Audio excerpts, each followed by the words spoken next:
안녕하세요. 부동산입니다. 오늘은 지방 원룸 건물주의 고충이라는 인터넷에서 이런 글이 재밌는 글이 있어가지고 한번 좀 소개를 해드리고 싶어서 영상을 촬영하게 되었습니다. 요거는 제가 쓴 글은 아니고 이렇게 SNS, 이렇게 인터넷에 올라온 글입니다. 지방 원룸 건물주의 고충. 그래서 원룸 건물주를 꿈꾸시는 분들이 있으면 참고하세요. 세입자, 원룸 건물 세입자는 생활이 그닥 여유롭지 않습니다. 월세 밀리고 떼이는 건 다반사고 내쫓지도 못합니다. 그래서 제가 이거를 좀 해석을 해보자고 하면은 이제 보증금을 받는데 왜 월세를 밀리고 떼이지? 라고 이제 생각하시는 분들이 많은데 보통 원룸 보증금을 이제 500에서 1000만 원을 굉장히 많이 받거든요. 보편적으로. 하지만 이제 건물이 노후화가 되면서 공실률이 생기면은 임대인들이 좀 조급해집니다. 그래서 이제 보통 500에서 1000 정도 받으면은 뭐 이제 월세 밀릴 걱정이 조금 좀 덜하지만 이 공실률을 줄이기 위해서 보증금 100에서 300만 원 받는 경우들이 생기거든요. 보증금을 높게 받으면은 수익률은 떨어지지만 월세 밀릴 걱정이 좀 줄어들긴 해요. 보증금 이제 100에서 3만 원짜리 이런 사람들 보면 받으시게 되면은 재정적으로 그렇게 여유로운 분들은 아니시기 때문에 월세에 밀릴 걱정들이 많고 꼭 좀 이렇게 보증금 낮으신 분들에게 미안하지만 제 경험상으로는 보증금 낮으신 분들을 좀 들어가게 되면은 임대인분들이랑 트러블 생기는 경우가 조금 많은 것 같더라고요. 그 술이 특히 여자들 변기에 오만 거 다 버립니다. 진짜 1년에 2번 이상 수도공 불러서 관 뚫어줘야 합니다. 이런 글이 좀 있는데 이거는 솔직히 뭐 여자뿐만이 아니라 남녀를 떠나서 젊은 학생분들 대학가에서 제가 일했기 때문에 보면은 뭐 일반 쓰레기, 음식물 쓰레기 이런 거를 좀 처리하기를 굉장히 귀찮아하고 어떻게 하는지도 모르시는 분들이 굉장히 많아요. 그래서 버리기 귀찮으니까 그냥 다 변기에다 넣고 물 내리면 편하니까 그렇게 하시는 분들이 많은데 이렇게 돼서 뭐 변기가 고장 난다, 뭐 한다라고 집주인분들에게 얘기를 굉장히 많이 들었는데 아무리 그래도 1년에 2번 이상 수도공 불러서 관 뚫어준다는 건 좀 과장이 섞인 거는 맞지만 아예 틀린 말은 아닙니다. 제가 집주인분들에게 이런 말 굉장히 많이 들었어요. 예. 3번 애완동물 키우지 말라고 해도 키웁니다. 고양이는 벽지 문짝 다 긁어먹고 개는 시끄럽다고 이웃들 불만이 주인에게 옵니다. 계약 위반이니 내쫓으면 되지 않느냐? 나가란다고 순순히 나가지도 않고 내용 증명 보내고 재판까지 갈 자신도 없습니다. 그래서 뭐 이렇게 하시는 분들 당연히 잘 알겠죠. 근데 하지만 이제 초보이신 분들 잘 모르시는 분들에게 좀 팁을 드리자면 임대차 계약서의 특약사항에 애완동물 사육 금지라는 사항을 필수로 넣어야 하고 추가적으로 애완동물 사육 시 도배장판 그리고 퇴실 시 청소 비용까지 청구한다라는 내용을 꼭 문구를 적어야 됩니다. 하지만 위 사항을 추가하더라도 몰래 키우시는 분들이 분명히 존재하고 그리고 뭐 비용을 솔직히 받는데 어려운 경우가 생겨요. 뭐 보증금에서 재이고 주는 경우면은 뭐 편하긴 하는데 보증금이 적고 뭐 월세가 미납돼서 보증금을 뭐 제하고 줄 돈조차도 없다고 하면은 이거 뭐 여기 있는 글대로 내용 증명 보내고 뭐 재판까지 가야 되는데 그거 몇십만 원 받자고 이렇게 길고 스트레스 받고 이런 상황들을 별로 하기 싫어가지고 넘어가는 집주인분들 좀 많거든요.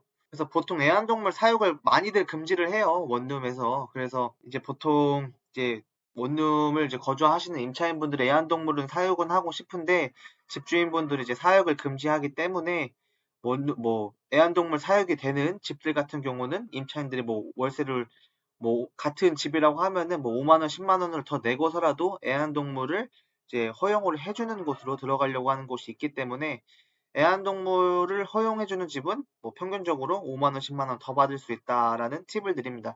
그래서 뭐 공실률이 조금 떨어진다고 하시는 분들은 애완동물 허용을 한번 해보세요. 그러면 아마 공실률 줄일 수 있을 겁니다. 그 4번 공실 서울은 그나마 좀 나을 테지만 지방은 건물이 오래될수록 공실률이 높아집니다. 서울도 마찬가지예요. 서울도 오래되면 공실률 굉장히 많이 높아지고요. 근데 제가 보기에는 공실률이 생기는 가장 큰 이유는 주변 시세보다 비싸기 때문에 공실률이 좀 높다고 생각이 들거든요. 가성비가 좋은 집은요, 공실률이 생길 수가 없어요. 저희가 이제 중개를 하다 보면은 막 집들을 평가를 하거든요.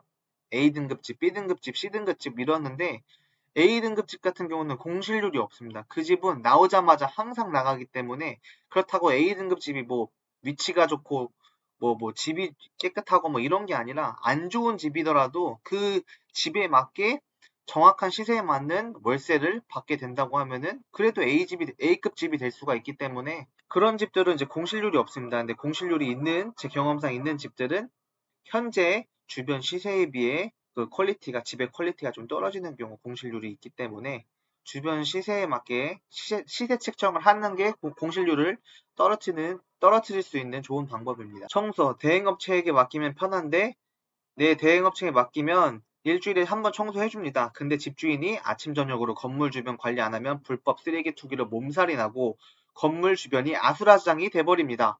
보통 기본 관리비 항목으로 건물 청소비를 받기도 합니다. 월 7만 원에 건물 청소비, 유지비, 인터넷, TV, 수도 이렇게 받는데 뭐 관리비를 받고 대행업체에 맡기지만 건물주가 틈틈이 관리를 해야 한다고 합니다. 뭐 제가 보기에도 중개를 하러 가면은 아무래도 젊은 분들이 많이 살기 때문에 정말 일반 쓰레기, 재활용 쓰레기, 음식물 쓰레기 구분 없이 버리는 사람이 많아요. 그나마 다행인 거는 일반 쓰레기 봉투에 쓰레기를 담아서 버리면 정말 양반이지만 그냥 비닐봉투에다가 다 쓰레기 버려서 버리시는 분들이 많거든요. 그럼 그걸 다 집주인분이 봉투를 다 뜯어가지고 일반 쓰레기는 일반 쓰레기대로 뭐 재활용은 재활용대로 이렇게 음식물은 음식물 쓰레기대로 이렇게 다 정리를 해야 되는데 그게 제가 볼 때마다 굉장히 힘들어 보이긴 하더라고요. 예. 그리고 6번 외노자, 지방의 외노자들이 정말 많습니다. 특히 중국인 노동자는 정말 노답입니다. 원룸 하나에 4~5명이 몰려 살고 물론 계약은 한 명이 하지만 나중에 몰려 살죠. 나중에 방 빼면 전문 청소 대행 업체를 불러 싹 청소를 하고 수리를 합니다. 그래서 외노자들을 안 받고 싶어도 공실로 둘 수가 없어서 받습니다. 뭐 외국인 학생들을 중개해 본 적은 있는데 외노자분들은 없었고 가끔 가다가 이제 노가다 현장 직원들 숙소로 사용할 원룸 구하는 경우가 있는데 이제 임대인분들이 굉장히 좀 싫어하더라고요.